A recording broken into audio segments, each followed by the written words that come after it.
Love Lines. Love Lines. Digital Love Lines. Love Lines. Edad magpo-49 na, no? Si Ma'am Joy Yes, mula sa may Jeddah. Saan po kayo dito sa Pinas, Ma'am? Bicol po ako. Bicol. Mahilig sa maanghang.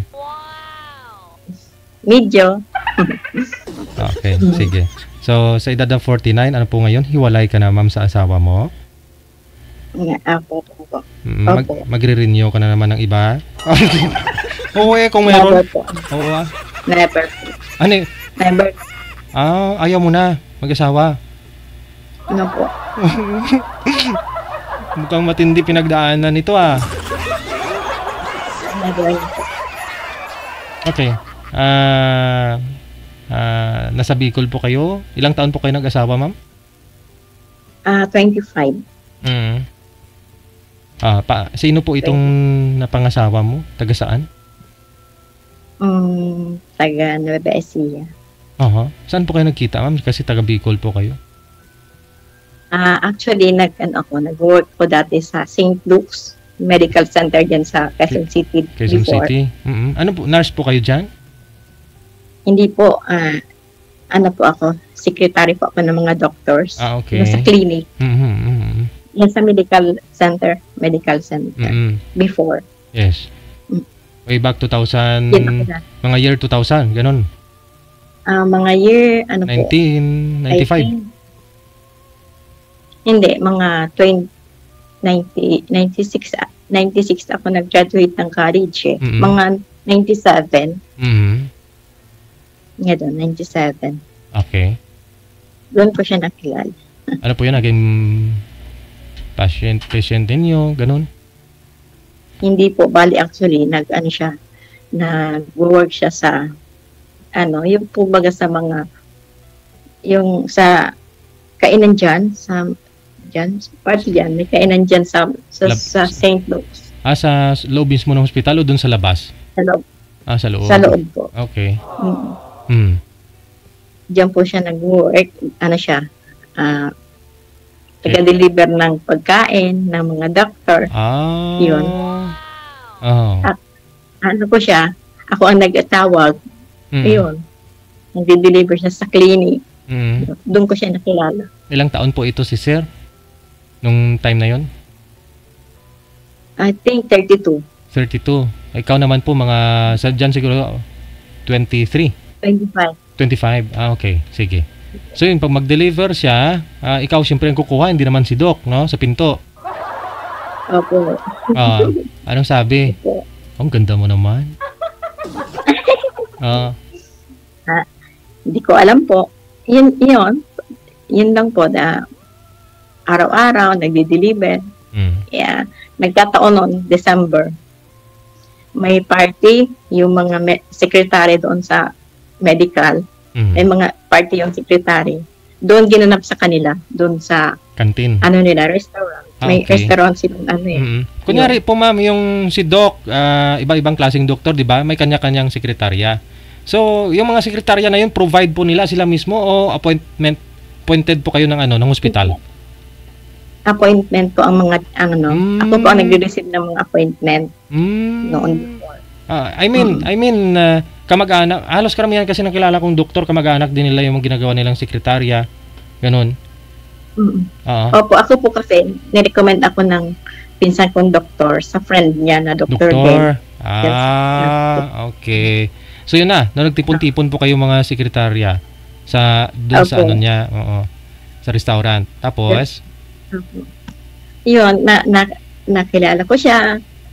Tapos, kilala din pala ng friend ko na sekretary yun. Yun, doon nag-start. Nagligaw. Yun. And then, may natuklasan ako before na mayroon palang asawa.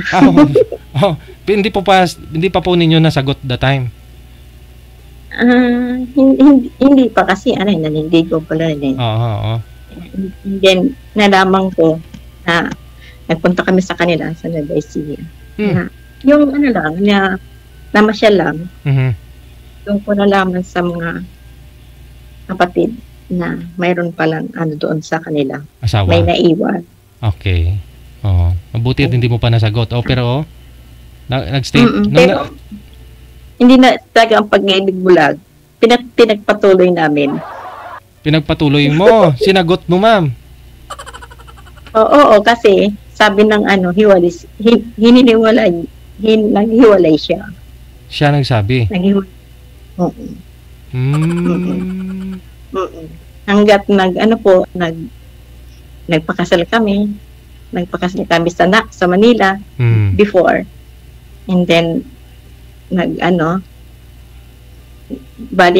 nabuntis ako pero nag-work pa po ako diyan sa St. Luke's. And then siya naman pupunta ng abroad mag-work siya doon. Hindi siya pinalad kasi nung time na yun yung company nila na in-applyan na sara. Kaya yun. Balik siya ulit doon sa trabaho niya. Na waiter po ang waiter. Yun. Ako naman po nabuntis, umuwi ng Bicol. Kasi wala sa ano po, nagsama kayo nagbo-boarding po ba kayo sa labas? Opo, nagbo-boarding po kami. Pero naniwala ka na hiniwalayan niya yung asawa niya. Ilan po anak nila, ma'am, ng asawa niya? 2. 2. Ako kitang-kita mo may mga bata, no? Siyempre, nakita mo yung mga bata nung pumunta ka, nung namasyal ka sa kanila. Bali po, wala naman sa kanila eh. Doon talaga sa father niya kanila pumunta. Okay. Hindi naman doon sa sa lugar ng asawa niya. Opo. Ilan po kayong pumunta doon sa Nueva Ecija, ma'am, that time? Kasi before, mayroon kami doon before kasi, may grupo kami, yung po before, nagsali ako sa Forever Living, yung pang sa gamot ba? Kami doon, introduce kami doon sa kanila. Ng gamot, mga gamot. Doon ko na lang. Okay, doon. Sige. So, nagsama kayo. Tapos, nabuntis ka. Tapos, umuwi ako sa Bicol. Umuwi ka sa Bicol nung nabuntis ka. Sayang. Tapos? Kasi, sabi ko, manganganak lang ako, pero babalik ako dito sa Manila. Babalik ako sa dati kong trabaho kasi sayang. Yun. Pero kasal po siya doon sa asawa niya dati, hindi? Opo. Kasal. So, tanggap mo na rin, hindi kaya papakasalan ito, no? Opo, tanggap ko naman eh. Tanggap ko naman. Samantala, nung doon na po kayo sa May Bicol, ano nangyari? Wala po, siya nandito sa Manila. Dan doon sa dati naming tinitirahan. Nagtatrabaho. Useless lang kasi yung kanyang sahod napupunta lang doon sa renta. Sabi ko, pumunta ka na lang dito sa Bicol. Dito na lang tayo manirahan. Yun. Umuwi siya sa Bicol pero matagal-tagal pa kasi mag-iipon lang. Yun, hinantay ko siya. Hanggat nanganak ako, wala siya. Wala siya. Nanganak ako sa panganay ko, wala siya. Yun.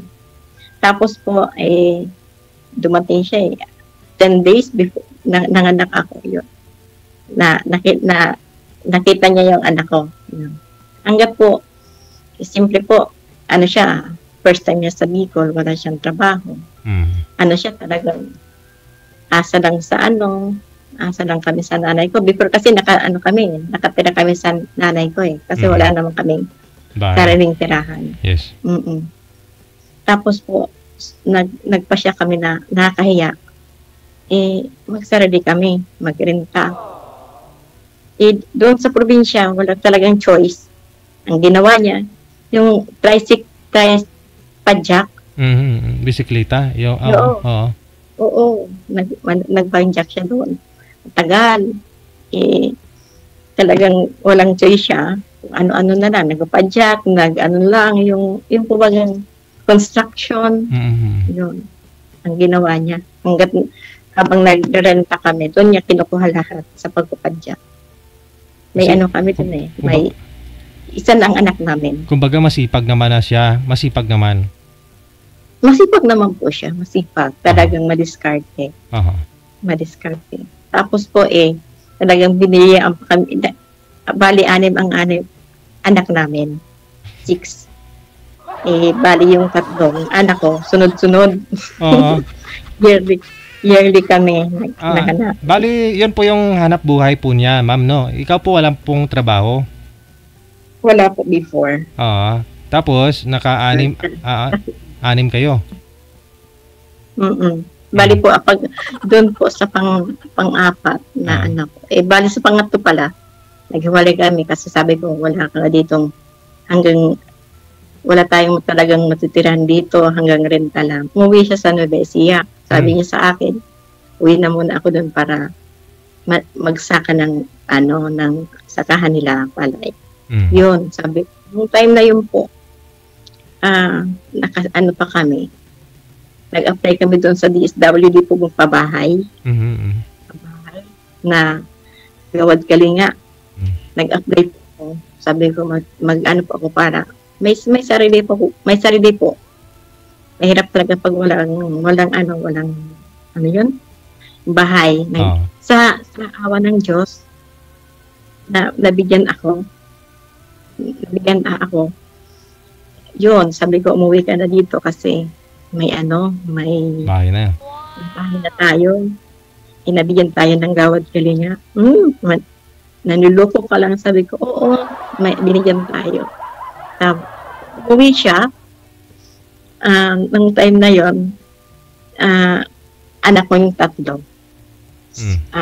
Umuwi siya, tapos binabigyan namin yung bunso, yung pangatlo namin. Yun. Tapos sabi niya, may dala akong pera. Ipuhunan na natin doon sa bago naming bahay. Nagtindahan kami. Kasi kami dati, 5 lang kami na, yung bahay ko, pabahay ba?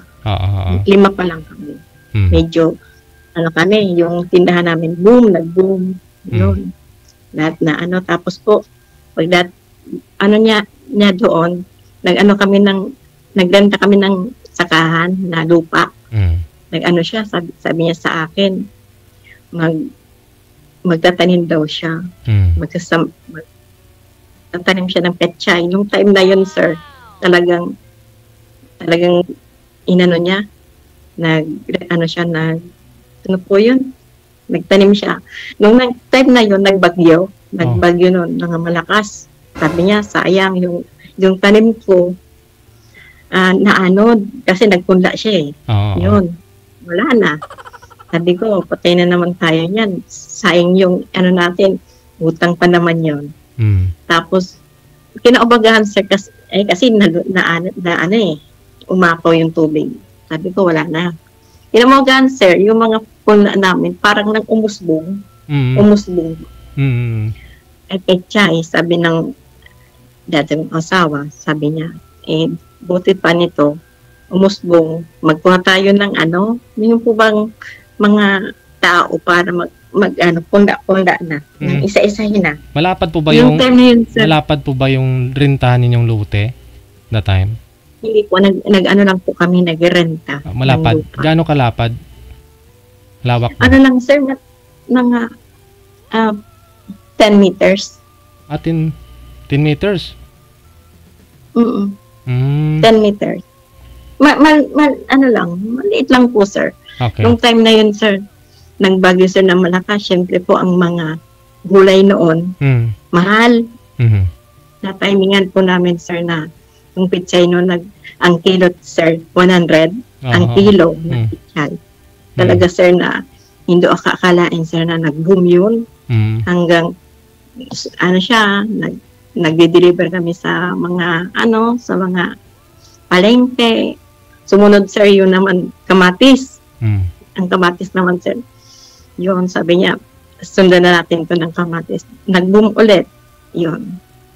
Nung time na yun, sir, syempre, may pera ka, kumikita ka. Syempre, hindi ka maalisan ng barkada. Ng mga, syempre, barkada, inom. Sabi ko, wala kang mapapala niya sa barkada. Siyempre, hindi maalis ang beer house. Beer house talaga. Oo, yun, beer house. Siyempre po, nag-negosyo kami. Mahirap yun eh. Pag sinalihan mo ng gano'n, talagang babar down. Yun, ang nangyari po, wala. Nag-bar down, medyo nag-down kami. Sabi ko, no choice tayo. Pag ganun ang buhay mo, dapat maghanap ng ibang trabaho. Nung time na yun, sir, yung pinsan ko, nasa DepEd, principal sa school. Sabi ko, ipapasok kita dito. Nung time na yun, sir, pinasok ko siya as security guard ng school. Doon siya. Ang anak namin nun, sir, nag-aaral na ng kinder, yung panganay namin. Pero 3 na po yung anak nyo, no? 3 na the time. Okay. Nung that time, hanggang nasundan ng isa naman, 4 lalaki. Sabi ko, tama na to. Nung time na yun, siyempre, sir, ang lalaki pala pag mahilig mag-inom, mainit. Ay, ganun. Ay. Subukan ko nga uminom. Kasi hindi ako uminom, kaya hindi ako mahilig eh. Sige lang. Ayun. Talagang gano'n, sabi ko, tama na. Sabi niya, hindi ko naman po inaasahan na magiging 6 ang anak namin. Iyon, nagtrabaho siya sa school ng ilang years, 8 years ata, hanggang makatapos yung anak kong grade 6. Ng grade 6. 6 ate, 6. Tapos po, sir, nung time na yun, nag-ano siya sa school, may nakilala po siya na mother din na nag-aaral din sa school na yun. Doon siya nagkakuha ng babae. May estudyante yung okay. Oo. And then po, sir, sabi ng mga, kasi po ako noon dati hindi ako tagalabas ng bahay eh. Nasa lang ako, bihira ako maglabas. Sabi sa akin ng mga friend ko, yung asawa mo, may ganito. Hindi naman po ako naniniwala kasi naman ako. Yun talaga po talagang hindi ako, sabi niya sa akin, pumunta ka sa ganito. Matatagpuan mo yun. Ay talaga, sir, parang yung mukha ko parang hindi ko maintindihan. Sabi niya, friend lang daw, friend. Oh, ganon. Saan sila nagtatagpo? Saan sila nagtatagpo? Sa bahay mismo ng babae. Okay. Yung babae po na ito, walang asawa. May anak pero walang asawa. May asawa din. Asawa din. May asawa? May asawa din. May anak din ang 2. Tapos yung lalaki nagtatrabaho sa Maynila. Ay. Tapos yung sabi doon sa mga anak ko, sabi niya, pinsan daw. Pinsan niya lang daw yun. Sabi ko, pinsan, wala ka naman ditong pinsan. Dayo ka lang naman dito. Pinsan daw.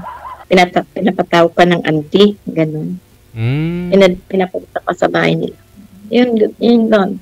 Talagang, hanggang doon, sir, talagang nag-bar down lahat yung negosyo namin. Ganun.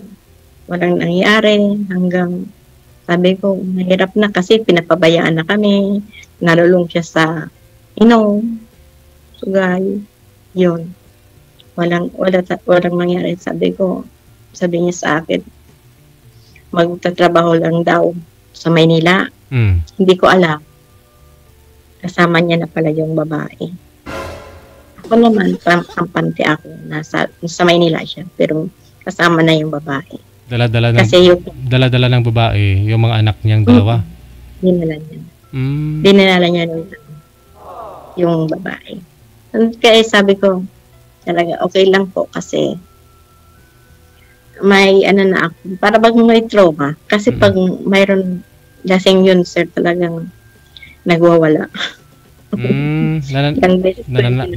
Nananakit siya, ganun. Maiingay siya, sir. Nananakit. Pinapakulong ko yun eh. Pag pinapakulong ko talaga yun. Yun, sabi ko, okay na yun kasi nawala ng tinik. Yung dibdib ko, nawala ng tinik. Tapos, binay, ano, inalisan kami, yung panganay ko, graduate ng grade 6. Kaya, yung bunso ko, 1-year-old, yung time na yun, sir, hindi ko alam ang gagawin ko kasi talagang mag-i-start na naman ako sa start. Wala akong makukuha ng hanap buhay. Sabi ko, paano na to? Yung time na yun, sir, yung kapatid ko ang nagtulog sa akin Digital Love Lines. na maahon ako sa aking paghihirap. Yung kalungkutan ko ba? Tapos yung time na yun, wala akong trabaho. Sabi ng auntie ko, dito ka na lang magtrabaho. Dagaan mo yung mama ko. Hanggang, nagtrabaho ako sa kanila. Panggabi ako, nag-duty pa ako kasi bedridden na. Ako po nag-aalaga. Pag umaga, sa mga anak ako nakapokus kasi nag-aaral sila lahat. Ay anak pa akong maliit sa gabi. Dumididi pa. Pag umaalis ako, nag-duty po ako. Yun po yung yung trabaho ko dati. Nung naghiwalay na kami. Mahirap po bilang isang single mom. Mahirap talaga. Lalo na po na wala akong source na income. Tapos po, wala, mahirap po. Pero po, nilakasan ko ang loob ko. At saka,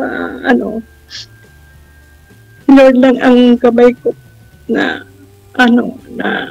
bigyan ako ng lakas ng loob na kayanin ko lahat. Sa awa ng Diyos, sir, binigyan ako ni Lord na pumunta ako dito sa ibang bansa. Start ng 2020.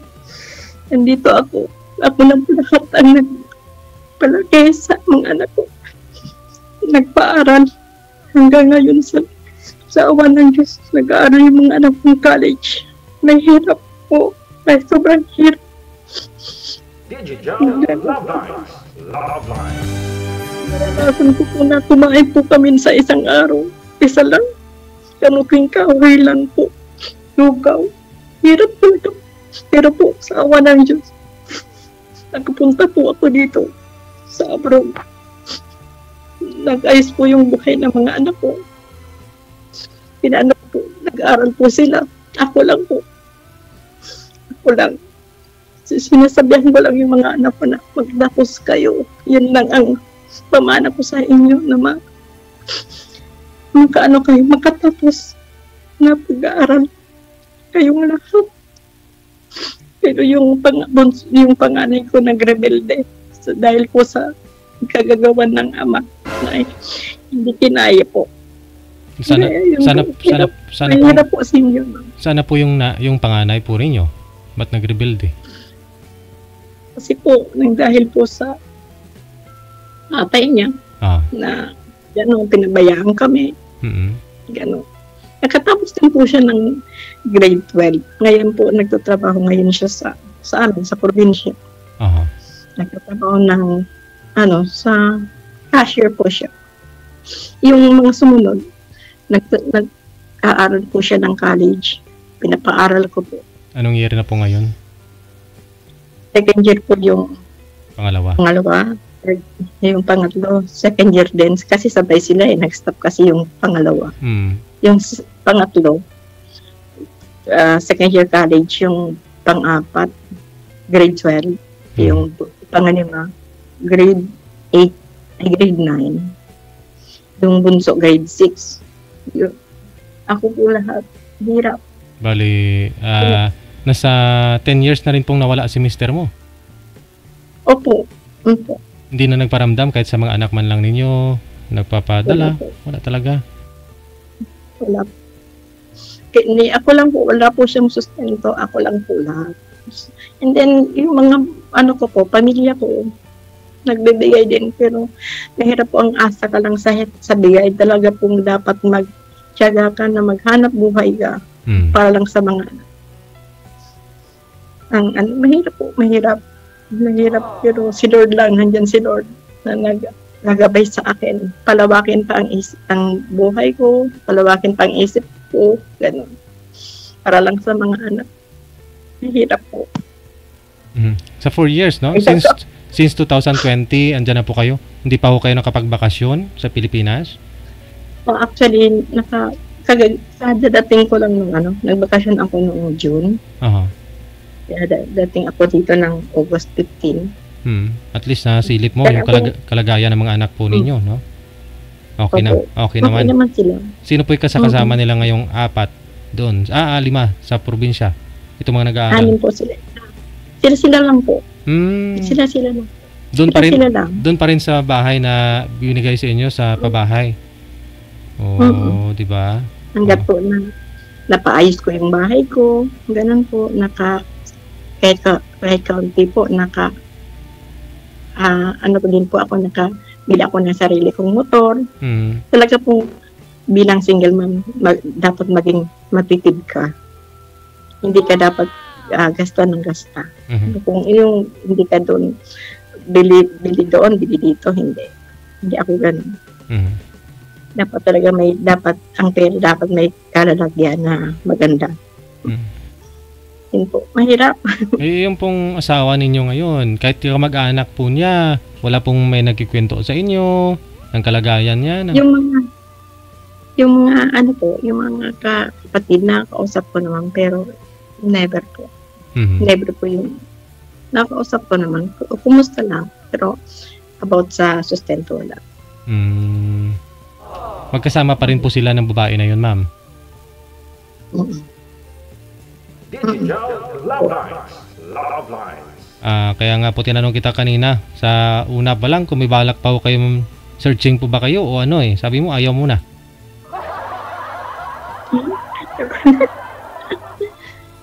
Kaya ko na. Mahirap na kasi sir eh. Parang may trauma na ako. Pero isang beses pa lang naman At saka hindi po kayo kasal, ma'am, di ba? Kasal po kami sa civil. Sa civil? Oo nga po pala. Civil wedding po kami. Pero di po ba kasal siya doon sa una niyang asawa? Opo. Hindi naman po. Ewan ko po. Tinanong ko nga po yan sa sa Quezon City po kami dinasal. Kasi wala naman yung Pero nakakuha po kayo ng marriage contract ninyo? Nakakuha po kayo? Ganda ka po.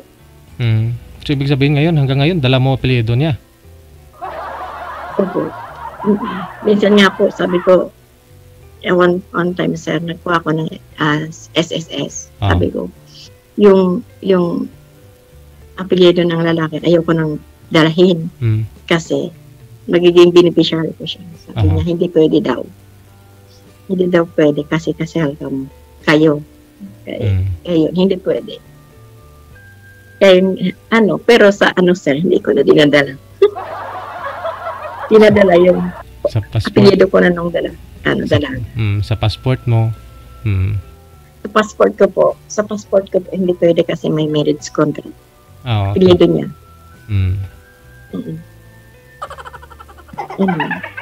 Sige. So, at least, no? Siguro matyagaan mo pa naman hanggang 5 taon pa dyan sa abroad para sa anak mo. Makapagtapos na siguro the time, no? Tatapusin ko 10 years. 10 years pa mula ngayon. Ilang taon po kayo ngayon? 50? Na lang po, 2029. 6 years. 5 years. Okay. Kaya pa. Saka kung okay na yung mga anak mo, saka ka na lang mag-asawa, ha? Hindi na po, sir. Hindi mo masabing patapos, ma'am, kasi ganun po yun. Paano kung magkaroon na rin ng pamilya mga anak po ninyo? Pag okay naman na sila lahat, siyempre mag-aasawa ka. Kasi, hindi ka makapunta sa langit. Sir, kung noon pa sir, nag-asawa na ako, pero sinabi ko na sa sarili ko na ayaw ko. Oo, kasi nga, nasa struggle ka pa ang buhay mo. Kumbaga, napakahirap kung mag-asawa ka. No? Kasi, kaya mo naman yung mga anak mo eh. Pero kung darating yung panahon, lahat sila nakapagtapos na ng pag-aaral, may trabaho na rin, ikaw na lang mag-isa, kung may pamilya na sila, yan, siguro pwede ka na mag-asawa.